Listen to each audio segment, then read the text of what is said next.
Bismillahirrahmanirrahim. Qala al-musannif rahimahullahu ta'ala wa nafa'ana bihi wa bi'ulumihi fid dharaini amin.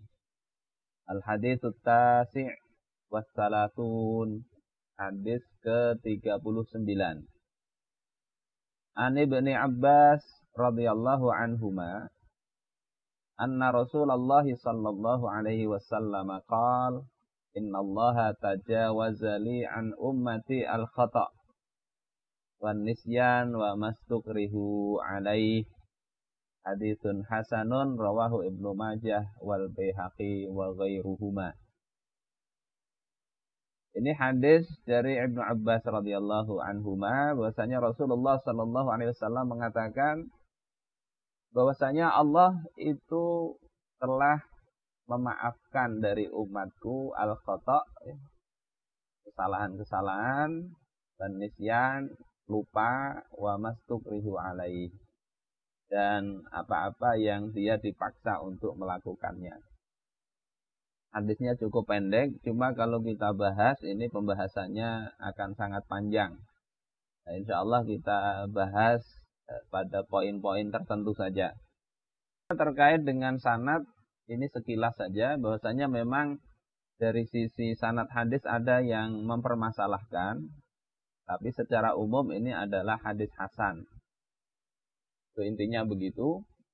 Kemudian poin pertama dari hadis ini, innallaha tajawaza. Sesungguhnya Allah itu telah tajawaza, maknanya idza ta'addahu wa 'abara alaih. Yakni ta'addahu, melewatinya. Ini maknanya adalah taroka au rofa'a, meninggalkan atau mengangkat. Maksudnya apa? Ditinggalkan, tidak dicatat, atau diangkat pena itu tidak dicatat. Kemudian tajawazali, li di sini maknanya adalah li ajli, karena aku. Jadi karena Rasulullah lah umat Nabi Muhammad ini beda dengan umat sebelumnya. Kalau umat sebelumnya kesalahan, lupa itu bisa dikenai sanksi. Kalau umat Nabi Muhammad itu tidak. Jadi ini bentuk kasih sayang Allah Subhanahu wa ta'ala kepada umat ini. Ini poin pertama.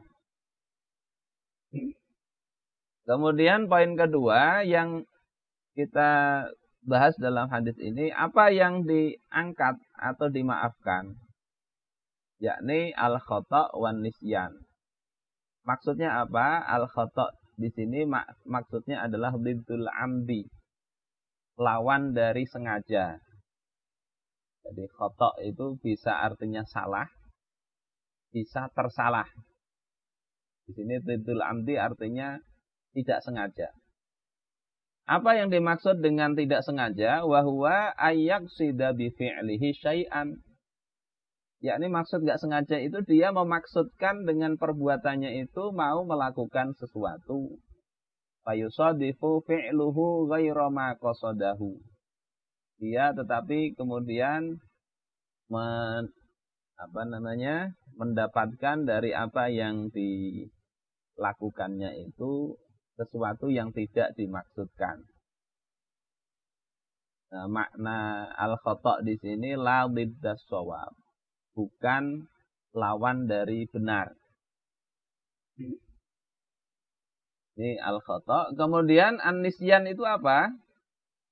An-nisyan itu adalah ayyakuna dzakiran li syai'in.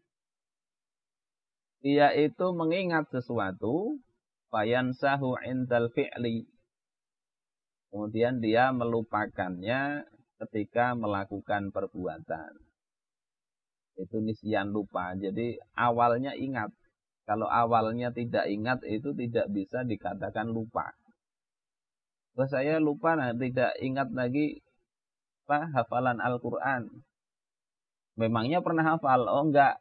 Nah itu enggak pas ungkapan begitu. Bisa dikatakan melupakan hafalan Al-Quran kalau sebelumnya pernah hafal. Lupa itu kalau sebelumnya ingat. Waqad yutlaku ala tarki. Ada kalanya digunakan untuk menyebut kata meninggalkan. Jadi nisyan itu maknanya lupa, bisa juga meninggalkan. Seperti apa? Nasullaha fanasiyahum. Mereka melupakan Allah, maka Allah meninggalkan mereka. Saudara-saudaraku sekalian yang dimuliakan oleh Allah Subhanahu wa taala. Kemudian al-khata' dan an-nisyan ini keduanya ma'fuun anhu, keduanya dimaafkan. Jadi kalau melakukan perbuatan karena lupa atau karena tersalah, nggak sengaja, insya Allah itu dimaafkan. Maknanya apa? Maknanya adalah annahu la isma fih. Nggak ada dosanya dia. Nggak sengaja. Walakinna raf'al ismi la yunafi ayyatarattaba ala nisyanihi hukmun. Tetapi lupanya seseorang itu tidak menafikan akan adanya hukum atas lupanya itu. Jadi bukan berarti kalau lupa itu kemudian bebas. Enggak. Lupa itu nanti ada hukum-hukumnya. Kalau dikaji di kitab fikih banyak sekali kaitannya dengan hukum lupa. Enggak kemudian, karena enggak dicatat, kemudian dianggap bebas. Enggak. Contohnya apa di syarah Al-Arba'in ini? Kama anna man nasiyal wudu'a fa shalla dhannan annahu mutatahhirun. Sebagaimana orang misalnya sholat itu lupa wudu, tapi dia merasa ini saya sudah pernah berwudu. Fala itsma alaihi bidzalik. Dia enggak berdosa. Tsumma in tabayyana annahu kana qad shalla muhditsan. Kemudian ketika dia merasa jelas bahwasanya dia ini sudah sholat dalam kondisi berhadas, fa inna alaihil i'adah, maka dia harusnya mengulangi. Sehingga kemudian dianggap beres, tidak. Ini masalah lupa. Kemudian misalnya sholat, ini contoh lain, ini saya ambilkan dari mazhab Syafi'i. Wadhahaba asy-Syafi'iyyah ila anna man shalla binajasin la yu'fa'an. Pandangan Syafi'iyah bahwasanya orang yang sholat misalnya dengan membawa najis yang tidak dimaafkan. Misalnya kena kotoran ayam atau apa begitu bajunya atau badannya. Lam ya'lamhu fi ibtida'i sholati. Yang dia tidak tahu pada awal sholatnya, tsumma alima kaunahu fiha, kemudian dia tahu saat sholat itu wajaba al-qada'u fil jadid, maka dia wajib mengqada' dalam qaul jadid. Wa fil qadim la yajibu alaihi al-qada', dalam qaul qadim enggak wajib qada'. Waqtara hadza fil majmu'. Dan Imam An-Nawawi memilih yang enggak wajib qada. Ini catatannya kalau dia tidak tahu.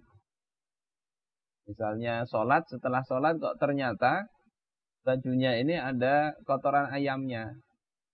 Setelah sholat, sebelum sholat enggak tahu. Maka dalam qaul jadid itu wajib qada. Dalam qaul qadim itu tidak wajib qada. Itu kalau catatannya dia tidak tahu. Wa in alima bin najas, kalau dia tahu ada najis yang dia bawa itu, tsumma nasiya, kemudian dia lupa. Fasalla, kemudian dia sholat. Tsumma tazakkara fil waqti au qablahu. Kemudian dia ingat pada waktu itu atau sebelumnya. Jadi waktu sholat itu ingat a'adaha, maka dia harus mengulangi sholat itu. Contohnya misalnya orang sedang tes kesehatan. Ada tes, salah satunya itu suruh memasukkan air kencing ke botol untuk dites di lab. Nah, botolnya dia tutup, dia masukkan saku. Tahu aja itu najis. Masukkan saku, kemudian sholat. nggak ingat kalau botol tadi ada najisnya. Maka harus diulang kalau begini. Karena sudah tahu duluan. Ini dalam mazhab Syafi'i. Kalau tidak tahu baru itu tadi ada ikhtilaf di dalam mazhab Syafi'i sendiri. Jadi bukan mentang-mentang lupa, oh ini sudah dimaafkan oleh Allah Ta'ala, akhirnya dibiarkan. Apalagi kalau itu hak adami, hak manusia, nggak bisa sekedar lupa itu terus dimaafkan, tidak. Lupa punya hutang nggak dibayar, ya nggak bisa dimaafkan. Nanti tetap bisa dituntut. Ini pembahasan al-khata' wan nisyan. Nah, kalau mau dibahas di kitab fikih itu banyak sekali pembahasannya ini. Nah, kita nggak membahas fikihnya, tapi kita membahas hadis ini secara umum saja.